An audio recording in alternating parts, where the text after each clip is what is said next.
guys, I'm back. It's the Melon Man here, and I am speaking with a new contact today. Her name is Audra Bear. Now, I have seen a little bit of Audra on YouTube. I've seen her pop up. I've seen this has just been maybe I know of Audra for about 4 months, less than 6 months, I'm going to say. But I've had a couple of people mention Audra. Yeah, Audra. And so I reached out to her to see if I could get some time to talk with her. Audra is practicing a food-free life, or trending in that direction. I'm trying to understand a little bit more about her and what she's doing. I'm also practicing a food-free life, shifting in that direction, closer and closer and closer. And I feel like I'm ready to go there, be there. I think I am supposed to go there and be there. I am speaking at the Pranic World Festival in Italy next June. I will be taking a group of people along with me to go there to explore food-free life. And it's not just food-free life. Food-free life is stepping into a different source of energy. We're so used to getting our energy from food and from coffee and from alcohol and from social interaction, from friendship and from role and from character, from fame or status or power. That's how we get energy. There is other energy other than that that's available to the human. There is a greater source of energy that's available to all human beings. And I'm super excited to know about that. I'm super grateful that I've been given knowledge of that.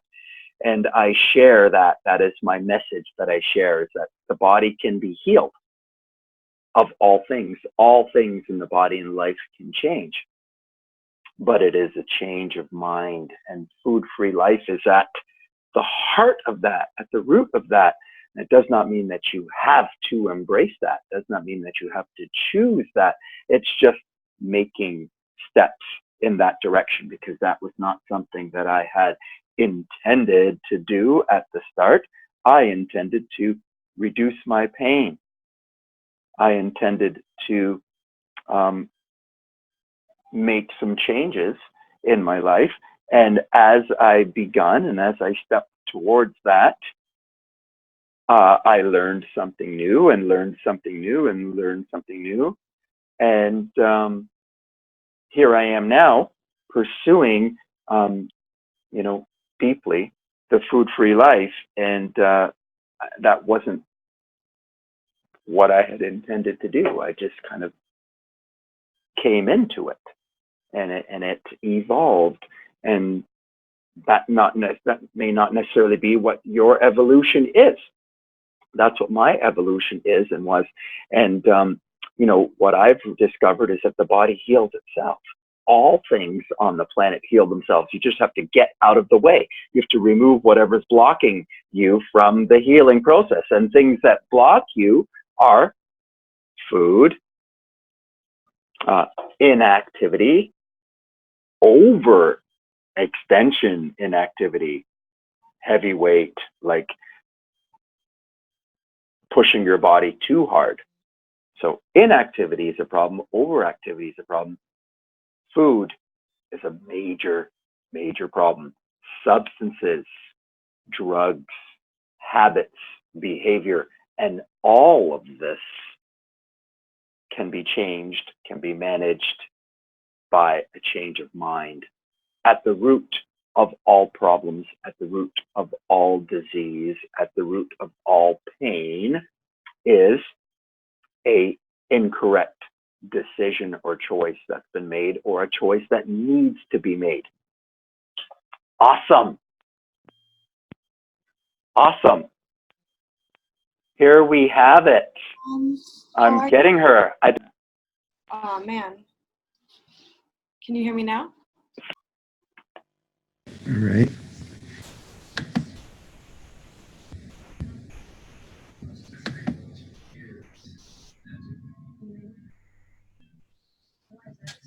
Hello? Can you hear me? I can hear you. Yeah, I hear you. I got Awesome. You got me? Yeah, all right. I'm going to close the... Wait, can you still hear me?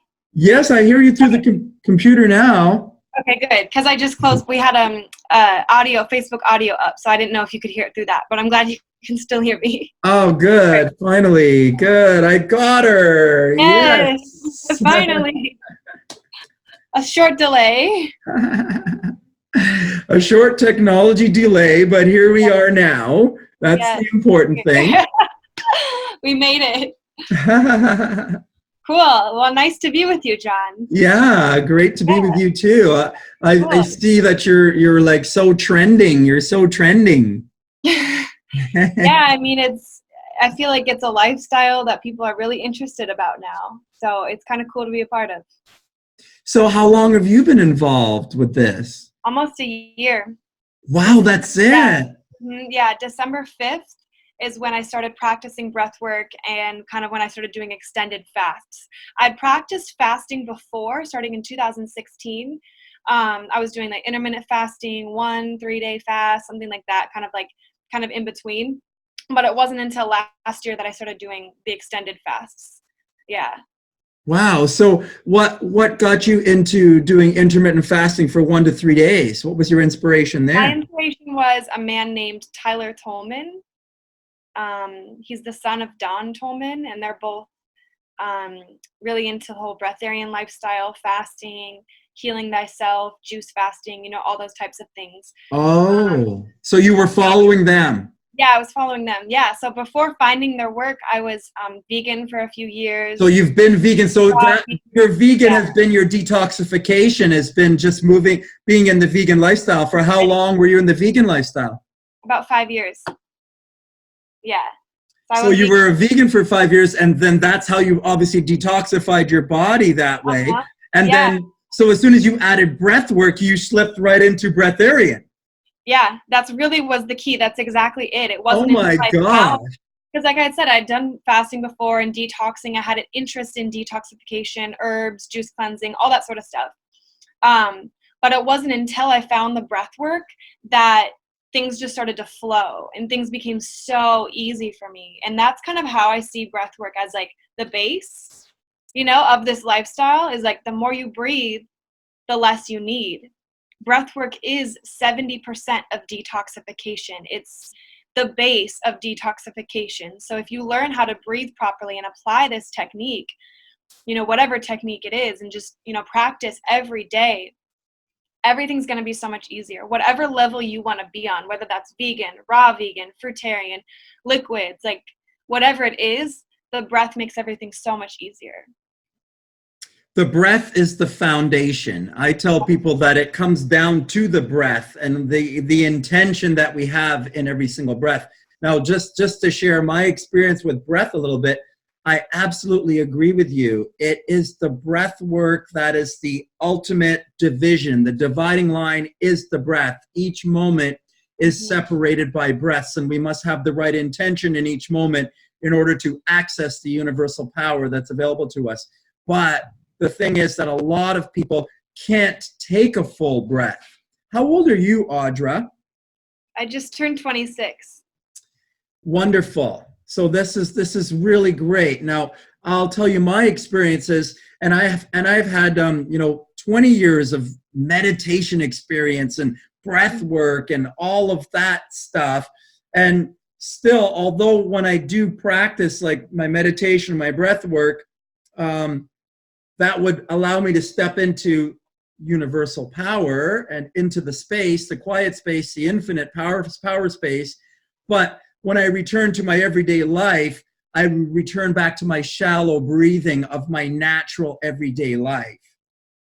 So I had a bad habit of being unconscious as I moved through my life. And that happened from traumas that had taken place in my life, that had actually got themselves into my body, that I couldn't breathe fully, that I was not breathing fully. So it was blocking me from breathing fully. So 100% it is about the breath work.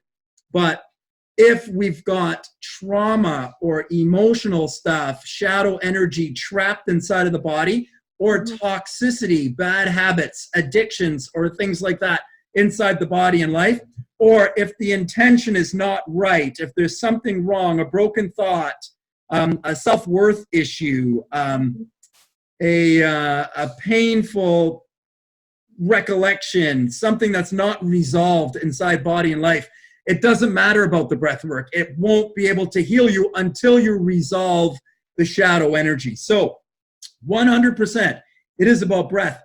100% though, in order to access the power through the breath, we also need to do the work to heal the shadow emotions and energy and low frequency, low vibrational stuff, habits, behaviors, thoughts, ideas that are broken inside body and life before we can fully embrace the breatharian lifestyle. Right. I found that the breath work is the work for me. You know, when I first started practicing breath work, that was the key. That was the doorway that I found to release these old traumas.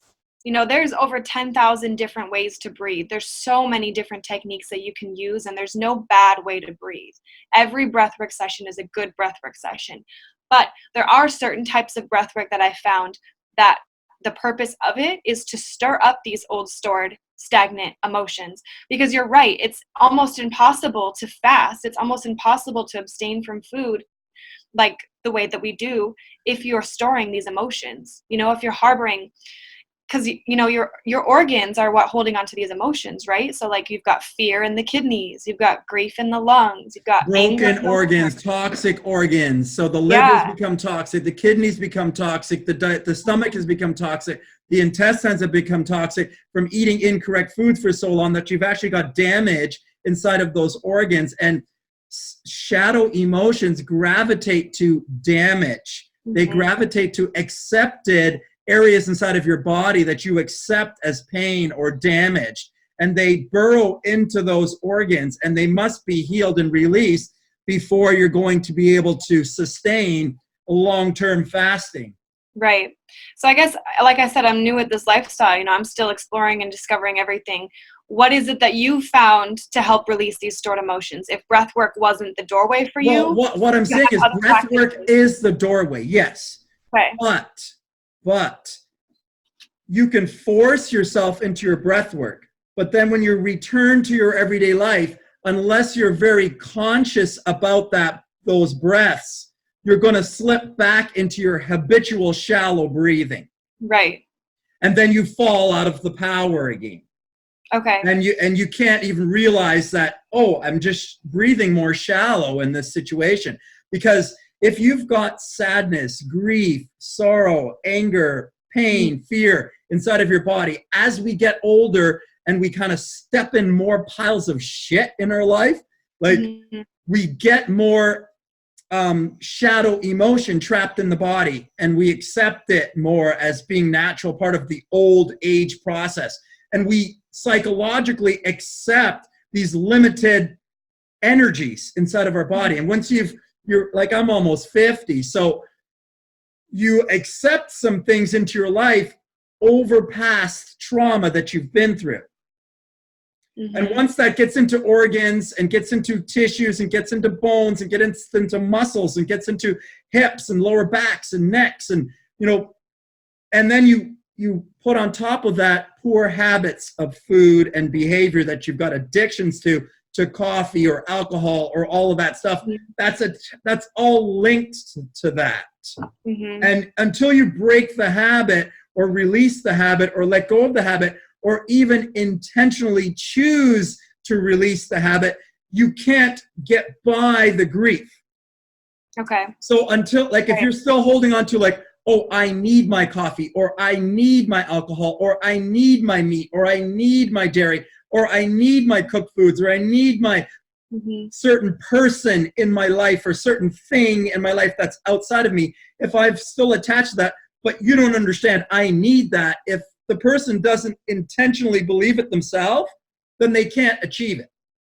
So if they don't believe that they can be without coffee, or if they don't believe that they can be without meat, or if they don't believe that they can be without food, then there's not even a possibility. Right. So a broken thought can stop you from getting your breath, because you need to empty yourself out to get the breath, but you can't even get there because you don't even believe that that's possible. So intention plays a major part as well too. Like, yes, the breath is the dividing line that does it, but if the intention isn't correct, you're blocked from even achieving it. So it still boils down to having the right thought as well as the breath. Even if you have the breath work, if you've got the wrong thought, you can't step there. If you're not pure of heart, you can't still achieve it. So you've got to purify the body. A detoxification process is necessary. And, vegan life, and then all of a sudden breatharian life in 1 year. Like, wow. Yeah. Who does that? It was a process for me, going from vegan to raw vegan to fruit to, to those types of things. And then I found the breath, and it was so much easier to start fasting as a lifestyle. And I think you're right. I think it is really important to go through these process of detoxification and take it. Detoxification is required, right? We have to move through the steps in order to get there. But you could talk a little bit about that. You did the vegan life for a number of years. And then following the breatharians that you were following, they encouraged you to go further into like raw vegan, and then fruitarian, and then liquid, and then I think my goal was never to be a breatharian, actually. No, neither was mine. Even when I started doing breath work, I was like, I heard about these breatharians, and I was like, this is crazy. Who would not want to eat food? Like, like this is what people are thinking about us right now. I'd watch videos about people, and I'm like, this is insane. I don't think I'll, maybe in 20 years. They say the breatharian process takes 20 years. Who knows? I guess we'll see. But I just found breath work, and I was like, okay, I've been practicing yoga for 10 years. I've been into this for a while. Like, I'm just going to try this and see, start practicing every day. You had a lot of groundwork there. You had yoga, you had meditation, you had mindfulness, you had the vegan lifestyle, and then you found the information and the inspiration that led you to go further into fruitarian and dry fasting and liquid states. Yeah, definitely. Yeah. And I really did just take it one step at a time, just listening to my body, going further and further. And it wasn't until last year that I heard about breatharianism, even that I even knew it was a thing, that it was even possible. Maybe I'd heard about it, but I thought people were lying. I just didn't have this belief in my head that this was even a thing that we could achieve as humans. So the intention has to be there. So a year ago, you saw and met some people or spoke to some people, and you said, oh my gosh, I want to do this. No, it wasn't even like that. I started practicing breath work, not for the intention of fasting. I just was like, okay, this is just another wellness practice in my life. And after a few days, after 5 days of practicing for 1 hour a day, I noticed my appetite fading. So this was a very natural process for me. It was never forced. I didn't have a goal of fasting for extended amounts of time or X amount of days. I just started with the breath work and just kept going every day until I realized, like, I actually don't have a need for food anymore. You're inspiring me right now to be more intentional about my breath work. Well, breath work is the base. That's what I'm saying. I would never, ever advise anybody to fast, restrict, or cleanse without first learning the breath, because it's going to make everything so much easier. So what breaths do you like to teach? So I practice very slow diaphragmatic breath.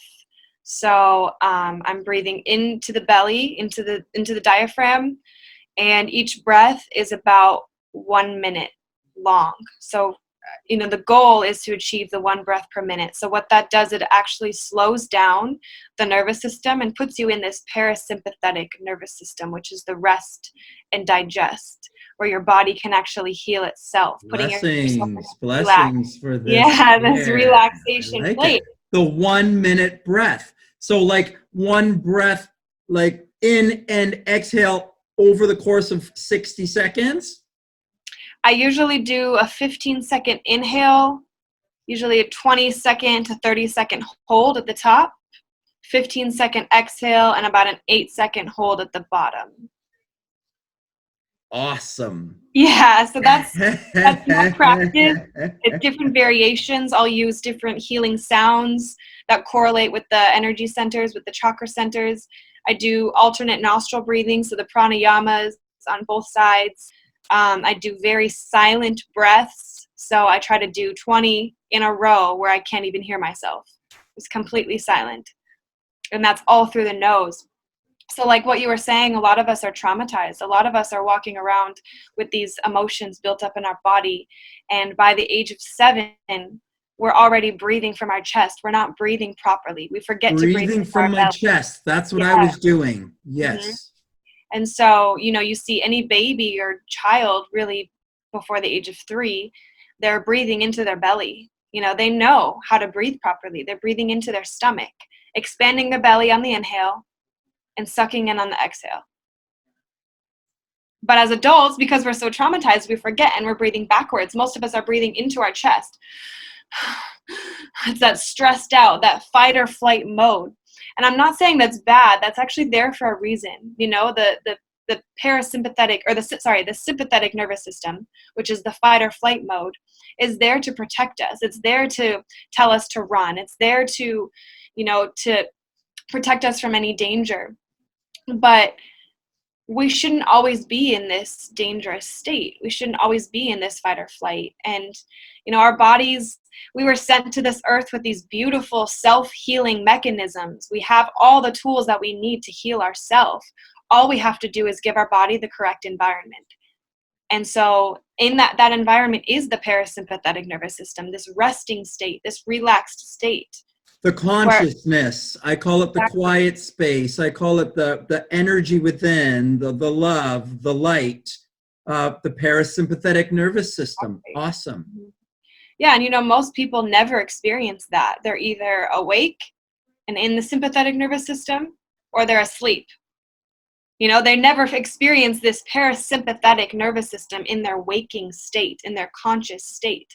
So, a lot of times when people first start practicing breath work, they just are like blown away because they've never felt so relaxed but so awake at the same time.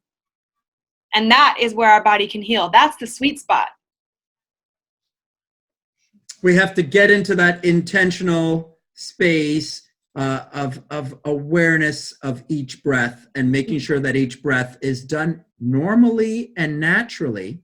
Mm-hmm. And we have to have the right thought, I think, in mind in order to step into the full expression of our loving force energy, our greatest light. And I think maybe that becomes more important as we stack traumas into our life and we get a little bit further away or more caught up in the sympathetic, shallow breath, the chest work, and we're trying to bring ourselves back to that parasympathetic, that more natural breath of the child between 1 and 3, the natural breath that we all need to come back to and become aware of.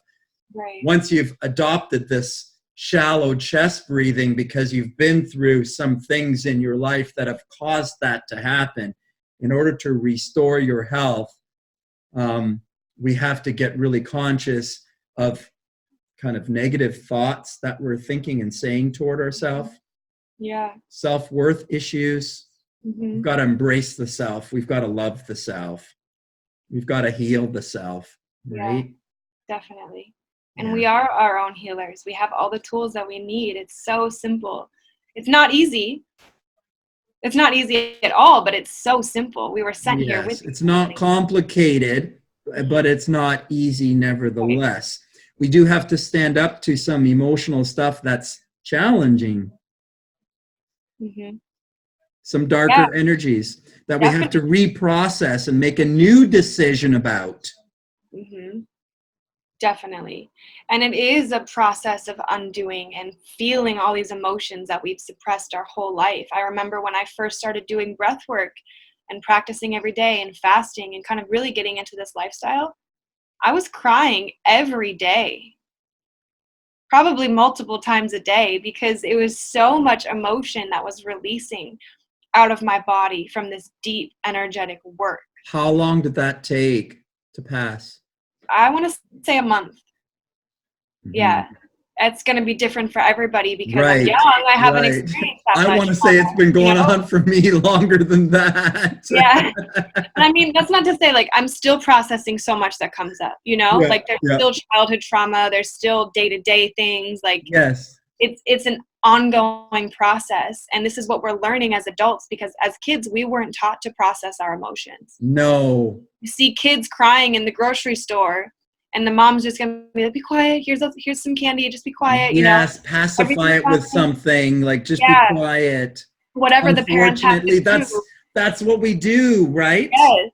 And That's it's what no we blame on do. the parents. I totally get it. I mean, I'm not a parent. I don't have kids, so I don't know how that is. Yes, I know. And I have kids, and I have 3 kids, and I And you've understand been how there. that whole thing happens. Yeah, I've been the creator of it. I can understand that. And I'm receiving it now. Yeah, and life is stressful, so you don't want to have to add any more stress onto your life through your kids. So you're just going to do whatever you can to get them to shut up and stop crying. And then they turn 16 and they get their license and they start talking back. Yeah. Funny how that works, huh? Oh well, this is how we go. It doesn't matter where we are. It doesn't matter what's happened. We can all come back. Mm-hmm, exactly. Yeah.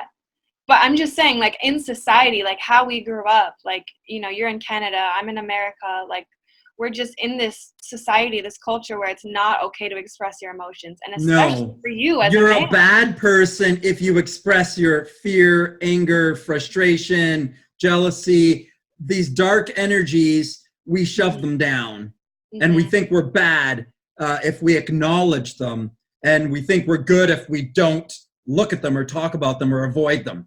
And that doesn't heal them. And they just stay stuck. And that low entity energy is stuck inside of those organs, and those organs are not functioning properly. Right. And therefore the body is not well. Yeah. Every physical disease has a metaphysical disease, so It all look at comes things as a from the whole. space. It all comes from the same place. It's only one thing. Exactly. Yeah. And I'm starting to notice that more and more. I see people around me with either like an injured knee or injured feet or whatever. And I'm just like, wow, you are not moving in the right direction. It's so obvious. I can see that. But when things happen to me, I'm like, what's wrong? Why am I losing my voice? Oh, it's because I'm not speaking up. It's much easier to see in other people than it is to see in the self. Right. That's why we have each other. To be a mirror for each other. Mm-hmm. And sometimes the mirror is not really nice. Sometimes our partner is saying things to us that are just like awful, and we don't want to hear it, right? You just don't want to hear. Yeah. Hear it. Yeah. Don't want to receive it, want to point the finger back at them. And this is what happens is we just end up pointing the finger at each other, and this is no good. Right. And we're blaming the other person that this is no good. But the healing game, it is something that has to happen within the person themselves. Would you agree? I think so, yeah. I mean, no one can do it for you. No. No one can do the work for you. No one can do the breathing for you. No one can do the detoxing for you, the fasting for you, whatever it takes. Like, you are your own healer. We are our best healers. So without the right intention, nobody can do it. Right. Yeah, I agree. And without believing that you can do it, you cannot do it. Yeah. That's why we get to be an example for people and be like, look, this is possible. This is the human potential. I definitely haven't reached that yet. I don't know if anybody actually has, to be honest, but like I admire anybody who's even gone that far into saying like, okay, like or pushing the boundaries of what we think we know or of what we're taught as humans. There's so much more beyond that. Yeah, so it's stepping beyond what limited paradigms that we've accepted through life, from life. Like life has taught us these limited beliefs that we can do this, we can do that, this is possible, that's possible, and we kind of stay stuck in that sort of little bit of a limited worldview, just like the baby elephant that gets the rope put around his leg, and then, you know, he can't get away, so he stops trying. Now the big elephant is held by a tiny rope around his leg because he doesn't even try. He doesn't even try to escape. Never mind, he could pull the entire building over, but he doesn't because he thinks he's got a rope around his leg that he can't get away. It's the same thing that happens to us humans as we go through life and we get stuck in like, you know, a limited worldview about our relationships, about our finances, about our careers, about our health, about our food, about our caloric need, about our energetic need, about our sleep need, about our addictions, about substances. We get all of these thoughts inside of our head that we need to have. And as we get older, these things just get more and more ingrained into us. And then there's more and more layers that need to be removed in order for us to come back to the being that is still whole and complete underneath. Yeah, and that's the whole philosophy of this lifestyle, of the breatharian lifestyle, is that you don't need anything. Everything you need is within you. It's all right here. And the moment that you say that you need something, you're giving away your power. There goes your power again. So saying that you don't need anything is taking it back and realizing that's right. That's powerful. Taking back your power. But yeah. if you don't believe it, if you don't open yourself up to the possibility, it can't happen. Yeah. We have everything we need. Everything we need is within. And we're living in this culture and this society where everything's bought and sold to us. You know, there's food on every corner. I live in Los Angeles where there's billboards of food and commercials of food, and you can get any kind of food at any time of the day or night, and it's just always available. So it's just like creating this idea or this feeling that of lack, you know, of that you need something. But that's not the truth. So we've been programmed by society to believe that we're in this lack and in this need position, that we need to get this and we need to get that and we need to have this and we need to get this and we need to be, in order to be happy, we need to live here, buy that or wear that. Right. And if we don't drink that and smoke that and taste that, we can't be. And if our relationship isn't like this, then it isn't right. And if you don't make this much money, then you're not good.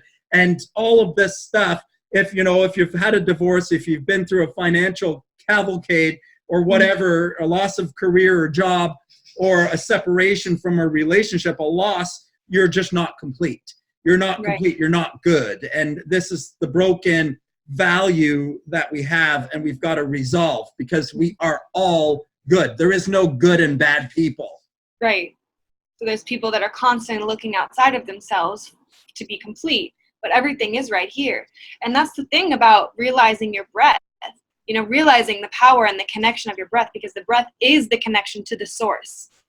And the source is everything you need, is everything you ever needed or wanted. And so, you know, learning that abundance isn't about getting more, attracting more, receiving more abundance. It's about removing the lack. We're all wearing these blindfolds of lack when the abundance is all around us. It's the same thing with the breath. You know, everything we need is right here. It's within us. So abundance of love, abundance of joy, abundance of health, abundance of wealth, abundance. This is a universe of abundance. We're talking about an infinite source. Do you understand that? Infinite. So there's no lack or limitation in infinite. It's all. It's everything. Everything is available, and every one of us is a child of the Most High, a a king and a queen living inside of a little pauper's mind or body. And we need to step up and rise up and reclaim what we are. We need to reclaim our health. We need to reclaim our abundance. We need to reclaim our love. Yeah, that's really powerful. And I feel like that's the age that we're stepping into. There's so many people that are just realizing how powerful they are and how much they have access to. It's all right here. We're waking up slowly. Yeah, I've been waking up slowly. Yeah. Too slow. You're so young, though. Thank you. Yeah. You feel young, too. You have Thank so much you. energy and light, and it's like you have so many years, if we're talking time. Thank you. So much Thank you. time, I guess, ahead of you to just enjoy and spread this. Cool. So cool. Really cool. So what do you do, Audra? Like, I mean, for like, are you teaching? What are you doing? I just currently am making a transition out of, I guess, a lot of things. I'm bouncing between Phoenix, Arizona, and Los Angeles, California. I teach breathwork in both places. I do a lot of online sessions and coaching and different things like that. I've been traveling a lot this year, just kind of, finding what's good for me. So you're going to be living in LA then? Mm-hmm. Yeah, I have a place in LA. Wow. Yeah. And you're teaching breath work there and doing online breath work programs? Yep. Mm-hmm. Yeah, I've got I've just been doing one-on-one like sessions and coaching and different things like that online. But honestly, I feel like the more people that are breathing consciously in this world, the better the world's going to be. So however I can get this message across, however I can wake people up to their own power of the breath and the source of abundance and everything, we're going to live in such a better place. And it's not just me, there's other breathwork teachers out there. There's other people that are teaching this lifestyle. And, there's amazing leaders in this world that are starting to wake people up. And it's a collective consciousness that's raising, and we're all in this. It's all of us. It's all of us. It's humanity that's rising up. It's humanity that's rising up, and we're all awakening, and we're all getting bits and pieces of the message. It's and united, we're collectively we have the whole picture, but one fractal doesn't have maybe the whole picture, and when we pull it all together, it makes more sense as we all rise up. But we've all got to do our part within the being. Every being needs to do their part so that collectively humanity can rise, because that's what humanity needs. Mm-hmm. Yeah, and when it comes to the process of healing, it's not just about me. It's not just about the individual. It's not about the person that's healing. It's about the collective consciousness. It's about the global raising awareness of this. It's the ripple effects that you're making, but the person that is healing gets the benefits of feeling good. That's the benefit. So we have to take a more oneness approach, an all-included and all-encompassing understanding of humanity, that we're all sentient beings. We're all the same thing. The animals too. Mm-hmm. Yeah, and just keep a track of, like, if you feel like you're struggling, there's probably everybody else is struggling right now. We're all connected. This is all a connected thing. And the breath is what keeps us connected to each other. So we all have in common. The breath is the three-dimensional gift. It's the omnipresent force that's here in the three-dimensional reality that's always there for you. Like, no matter what, every single time you take a breath, it's there. You're constantly supported by this. And if you can come to the consciousness of it and realize, oh, there's another one. Oh my gosh, I'm supported again. Oh my gosh, I'm always supported. I'm not what I'm thinking. Oh my gosh, I gotta pay the CRA. I gotta go to work. I gotta get up. I gotta be for my son or my daughter or my child, or I gotta get this done, or I gotta finish this responsibility at work. Like, all of that stuff that we got inside of our heads is all doing, not being. Right. And we are human beings. It's the doing, not doing. I think even more so important is the undoing, because everything that is done needs to be undone to come back to itself. Get into these habits, right? These are habits of doing. Like as soon as the alarm clock goes off, you start doing. Right. We all do. Start doing. Yeah. We fall into like unconscious habitual things that we're doing. We're going to work, we're stopping to get a coffee, we're grabbing something from the food line, and we're going into a process of I need to have my breakfast, and we just blindly doing it because we have always done it, and we don't realize that it's actually blocking me, because as soon as I eat it, now I'm under the influence of the drug, of the substances, and the chemicals are involved. Mm-hmm. And the intentions that were involved with the whole manufacturing process, the death that was involved with the animal that went through that process, and now you've just eaten all of that, and you've put that into your body chemically, emotionally, psychologically, and in your mind you're saying you need it, and as long as you think in your mind that you need it, then you do. And you stay trapped, and now for the next 4 hours you're under the influence of that hormonal chemical warfare that you've just needed to ingest, and then 4 hours later you're doing it again, and then 4 hours later you're doing it again, and then you go to sleep and you get up and you do the whole thing again, and it's just one habit of behavior that you're in, and you don't know why your life's not changing, and you're not taking responsibility for it. It's the human cycle, huh? It's the human cycle. Right. And everyone's just waiting to not need something. And it doesn't happen until you decide. Choose. Like, I've decided that I'm more than this. My life is more than this. I'm not just some number that's in a bank account and every single month someone takes it out of me. And then I'm good or I'm not good because it's not there. That is not what my life is. That's powerful. That is a powerful belief when you can get to that point. Because we stress about the little things, we stress about the money. We stress about all these, these different things. The broken down car, or because of this, or because of that. What's my daughter going to think? Or what's my partner going to think? Or what's this person saying about me? Or what's that person on Facebook said about me? Or maybe I shouldn't do that because maybe people will think this about me. Or maybe I'm bad because I make this decision and I stop doing this.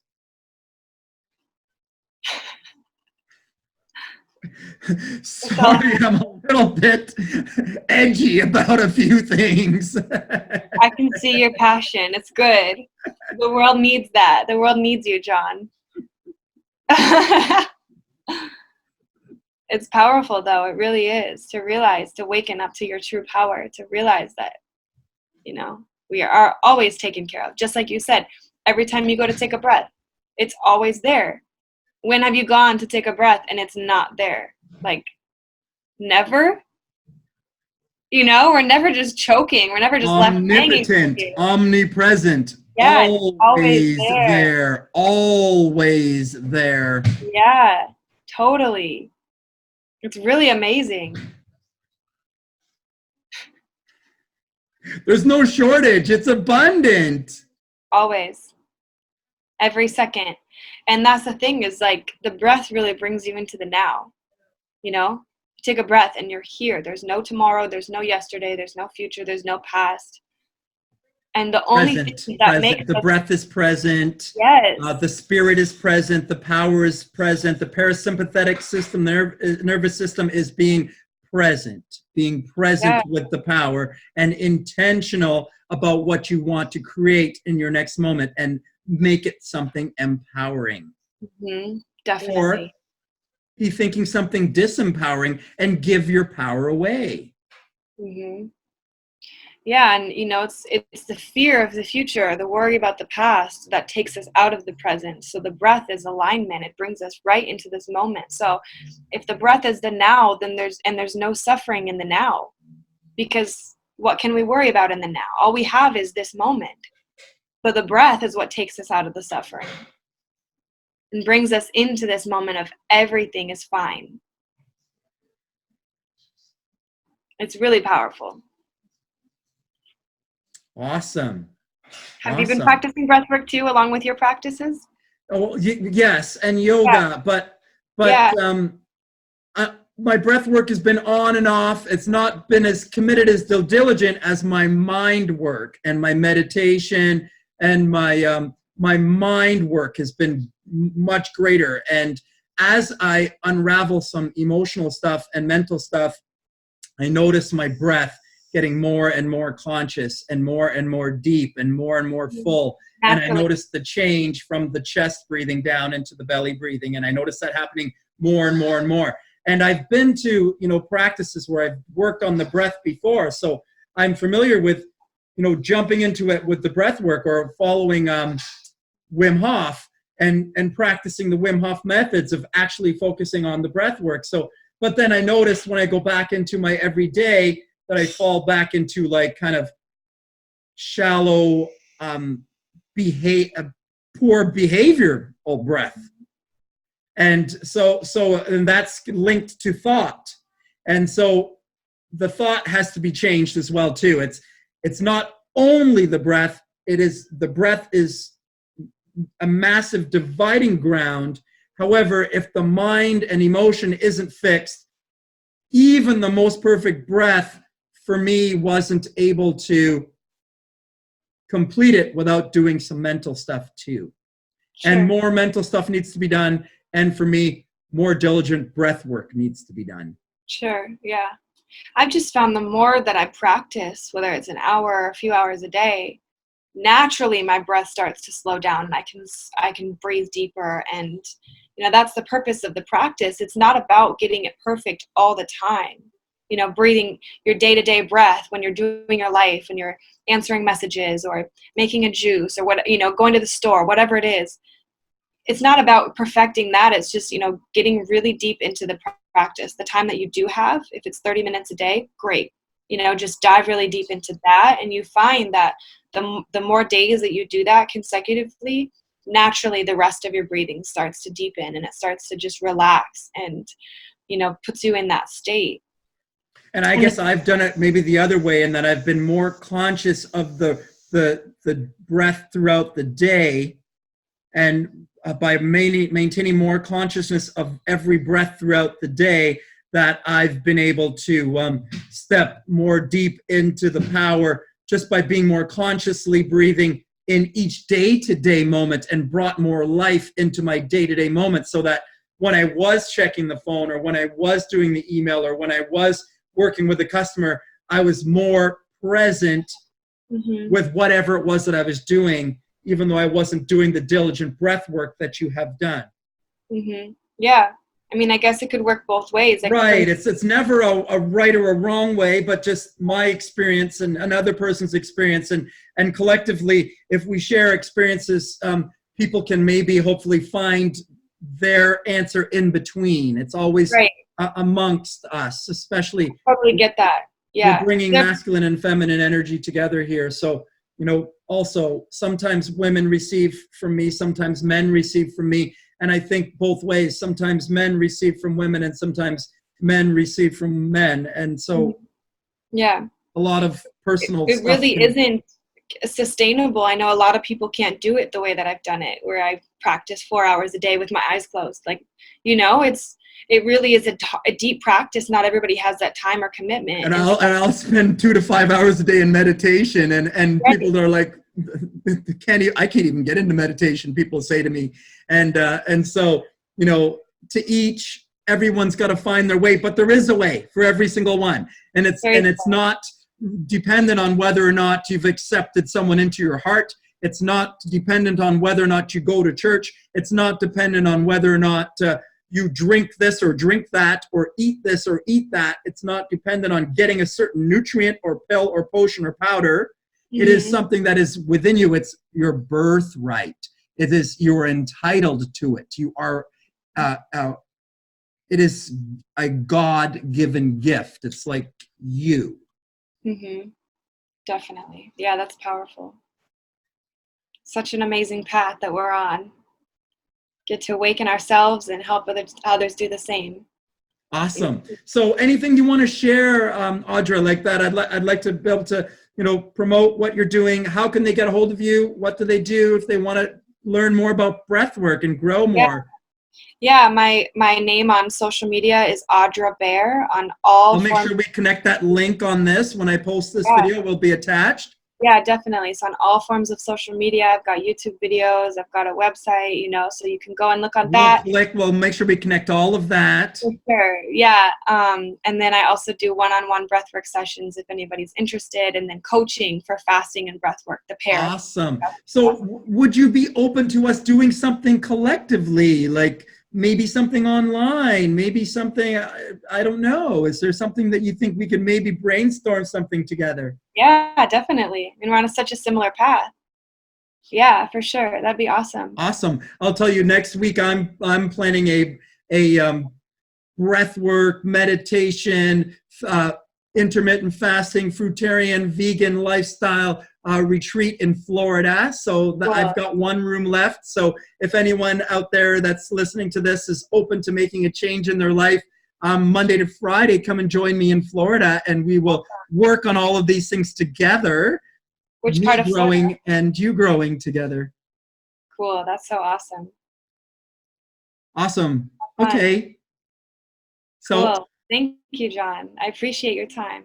I appreciate your time. Thank you so much for today. Will you be at the World Pranic Festival? We might see each other there. Yeah, I would like to go. I wanted to go this year, but I didn't get a chance to make it out. Okay, so I'm going in June. I'm speaking there, so that's a big thing for me to be invited and accepted there. And I hope I get a chance to see you and meet you there, and maybe we can brainstorm and plan some more together. For sure. Thank you, John.